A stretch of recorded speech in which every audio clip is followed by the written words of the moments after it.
It's hard to say it's my favorite segment of the week right after an interview with Jim Ross, but it is my favorite segment of the week. It's Crossing the Streams on Chad Dukes versus the World. We do it at 3:30 on Wednesdays, just like the pancake dinner. Let's get after it. TV. You watch TV, don't you? I'd hope so.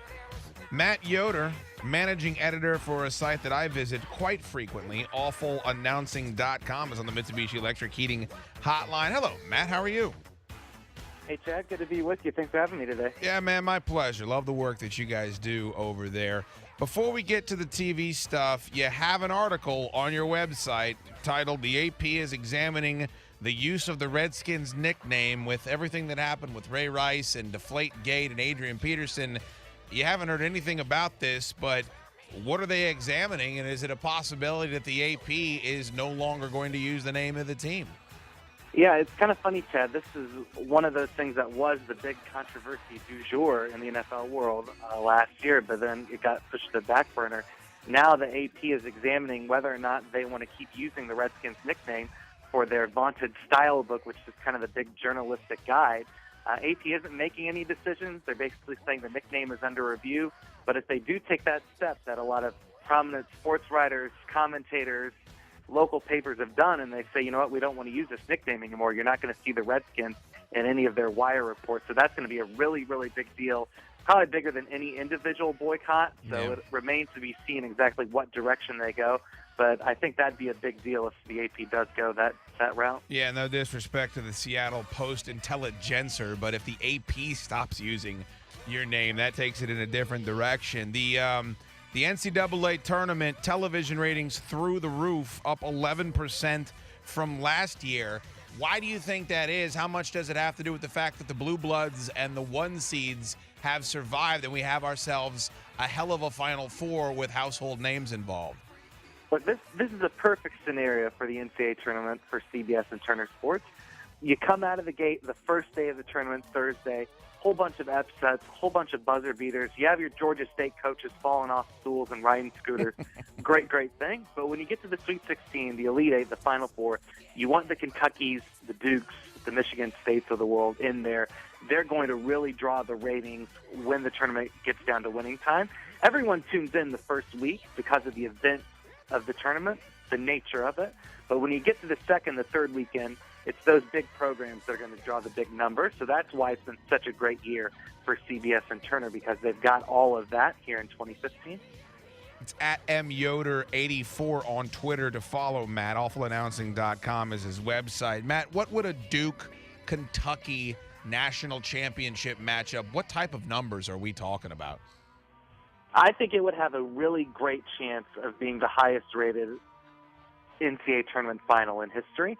I think it might compete with the college football playoff final. I think, you know, anything up in that range, which is really extraordinary. But when you think about it, Kentucky, Duke, maybe the two top programs in the country, Kentucky looking to finish an undefeated season, I mean, there's a good chance you might have to go back to Bird and Magic in that era to find a comparable number. I think it would be the highest NCAA tournament game in modern history. Were you surprised at the mainstream coverage WrestleMania got? SportsCenter all over ESPN. It just seemed like Twitter, the buzz was massive that night. Is professional wrestling inching its way back into the mainstream, or was it just the fact that one of the biggest movie stars on the planet and Ronda Rousey had a segment together on television?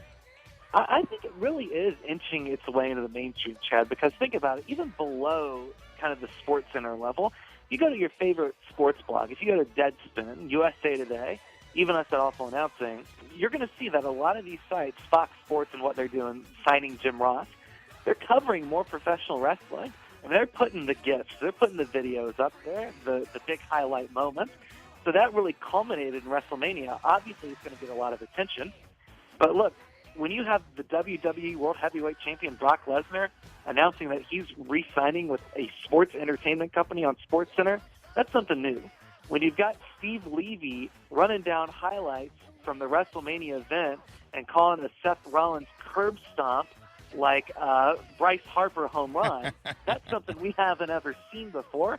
So I think, it's kind of funny. It's so weird to me and ironic because now that WWE is kind of out there in the open as an entertainment property, it's getting all these extra coverage from sports networks and sports websites. I mean, we didn't see that back in the days of Ric Flair and Hulk Hogan and the Macho Man and the like. So I think we might see it continue and push forward, maybe inch by inch. But I definitely think that these sports networks are seeing that, you know what, there's a market there, there's a fan base there. Let's try to serve them when appropriate. Yeah, absolutely. I think that it's just smart business. I love the website. Great segment. Thank you, Matt. I appreciate it, bud.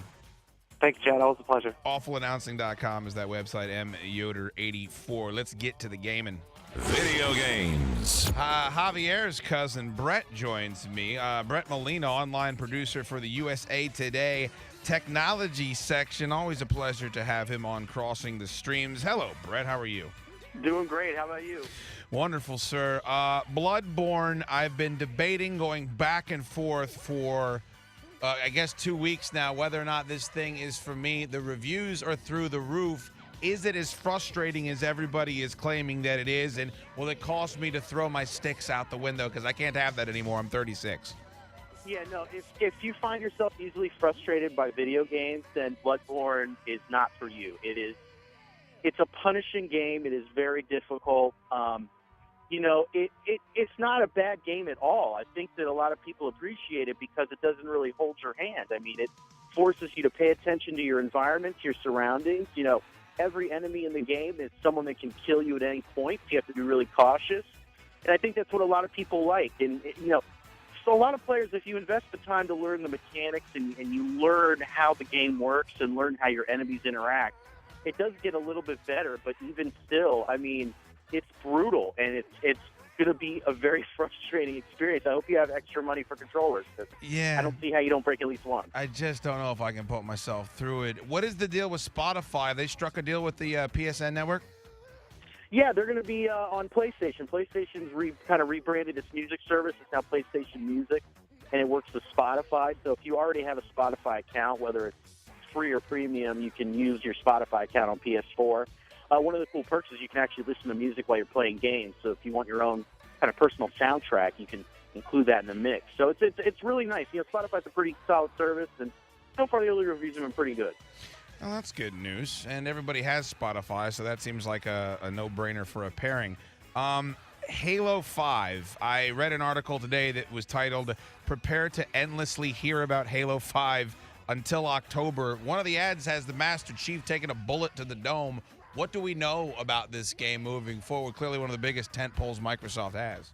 Yeah, story-wise, they've been really quiet about what to expect. I mean, this obviously is going to pick up from the end of Halo 4. Master Chief has lost his assistant Cortana, and so he's trying to figure what comes next. Technically, the really big thing is they're switching to a brand new engine. Basically, what it's going to mean is that it's going to be built from the ground up. It's going to feel like a very different experience. Got a taste of that with the multiplayer, which feels like a step in a little bit of a different direction compared to what we've seen from Halo. And I think that's going to be the big thing to watch is how do longtime fans of the series react to some of these changes in multiplayer. I mean, is it still going to feel like Halo, or is it going to feel something more akin to a Call of Duty? And is that something that's going to turn people off? Do you think there's still what is the status of the competition between the PlayStation and between the Xbox One right now? I just feel like that having those titles that are limited just to your network, you don't really have as much of it as you used to. It's still definitely a part of it. I know the PlayStation 4 jumped out to an early lead. Has that kind of leveled off at this point? Well, they still have a commanding lead. I mean, they still do really well internationally, and I think that's really helped them. And they really did get off to a really strong head start early because they were just cheaper right from the gate. And Microsoft has made some headway with the Xbox, especially dropping the price. They've been very aggressive the last few months. But PlayStation's still out in front. I think as far as some of those exclusive games, you're really only going to see those from the studios that work with Sony or Microsoft. It's really rare to see a third party like an EA or a Ubisoft publish something just for Xbox or PS4 because you're leaving money on the table for the other platforms. So I think you'll still see some of that, but it's going to be just studios that work directly with Sony or Microsoft. It looks like, I don't know, there's plenty of room for both of these people. I just wish everyone would stop screaming at each other online. That's all that I've ever wanted in my life, to be honest with you, Brett. It's at Brett Molina 23 on Twitter. You go ahead and give him a follow, and then check him out, USA Today's technology section. Thank you very much, bud. I appreciate it. Anytime. There he is. That was Brett Molina, and again, no disrespect to old funny Danny. I just can't. I can't sit there and explore a gigantic universe and craft weapons. It's just too much for me. I'm getting too old, and I need a linear path, and I need a direction to head in my video game. Sorry if that's me waving my cane at you from my front step, drinking my sweet tea on my rocking chair. Let's head to the silver screen. Movies. There he is, and I'm going to get the name right this time, or I'm going to die trying. Jim Vejvoda. Yes. Yes! Yes! Congratulations. Feel like Daniel Bryan. Here's a no prize for you. No prize. So the prize is your presence on Crossing the Streams, as always. Executive editor of movies, IGN.com, Keeping It Real podcast with our friend Roth Cordet, who comes on the show all the time. Jim, the new Mad Max trailer is a triumph. If they've got crazier stuff to show us in the movie, I don't know how I'm going to be able to keep my pants on in the movie theater. Well, I'm pretty sure that's an arrestable offense. Right? Hopefully. Yeah. They'll probably toss me right out, but it might be worth it. I mean, this has got to be, if it's half as good as the trailer, it's got to be a blooming franchise we're looking at here, right? Well, that's certainly what they want. I mean, people have to remember this movie was shot in 2012, so they've been working on it quite a while.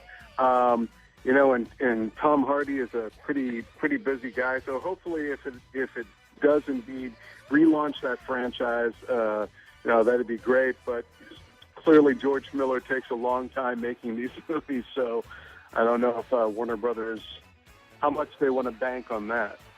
I got you, but just visually, it's very difficult nowadays for you with all the advent of the superhero movies and just how over the top everything seems to be. When you have special effects that look new and unique and something that you've never seen before, that's tough to do, and that's all over that trailer. I guess that's why I have the high hopes. Yeah, also, one of the things that really struck me about it is, you know, very much like the old movies where a lot of practical stuff, you know, and you're watching that, you're like, how did dozens of people not get killed making this movie?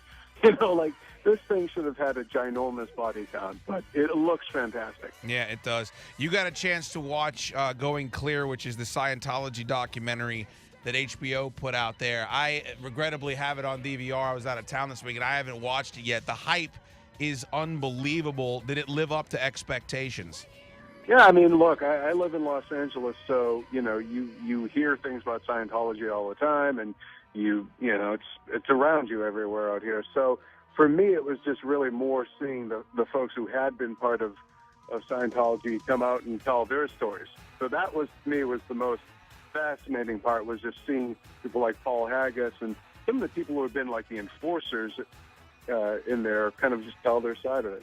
Jim, do you think that with this and with, I don't want to say a renaissance for documentaries because I've been enjoying documentaries for many years, but with the Jinx and with this thing, I just feel like, for lack of a better term, water cooler talk, you know, there really seems to be a lot of value in making one of these things, but it's such an arduous process for the creators. Is it really something where we're just going to see people flocking to expose cults, expose religions, find murderers that they can follow around with cameras? Is this like the next reality TV wave that we're going to be watching? Well, I don't know about that. I mean, there's plenty of documentaries that are always coming out that, you know, they're generally small indie releases, and I'm not sure. I think in this case, it helps that it's on HBO, which is something that mainstream audiences have. You know, something like Merchants of Doubt would have been, you know, even though that was, I believe, a theatrical release, maybe it would have been better served by something like a cable station, or I should say a cable network. You know, so I think it really comes down to what the subject matter is, how provocative, and does it have mainstream appeal? I don't know how plugged in you are with the Deadpool movie, but they are trying to make it PG-13, I guess. Ryan Reynolds wants it to be rated R. I think there's some April Fool's stuff going around today that it is PG-13. Is that something where we're going to see Marvel actually take a stab at a rated R superhero film? I think as long as you make a good movie, it could definitely thrive, but it just feels like Watchmen continues. No matter how much you like it, the box office results continue to screw over adult fans who would like to see an R-rated comic book movie. Well, I mean, I don't know. Kingsman: Secret Service was a hit. It was great. And that's 20th Century Fox, same distributor, same studio as Deadpool. It should be pointed out that Deadpool is not an MCU movie, and I don't see Marvel Studios themselves ever doing anything that isn't PG-13. But, who knows? I mean, maybe the success that Fox has had with Kingsman, maybe it does bode well for Deadpool. But we'll have to wait and see. It's a big boss, man. Jim Vejvoda. Follow him on Twitter at Stax, IGMSTAX, and, of course, IGN.com. They just got lots of good people over there and lots of fun news. Jim, always a pleasure, sir. Thank you very much for coming on the show. Take care. There he is. Crossing the streams is the way to go. It's the way to be because it got what it takes to rock the mic right. My favorite segment of the week. Thanks for being a part of it. Crossing the stream.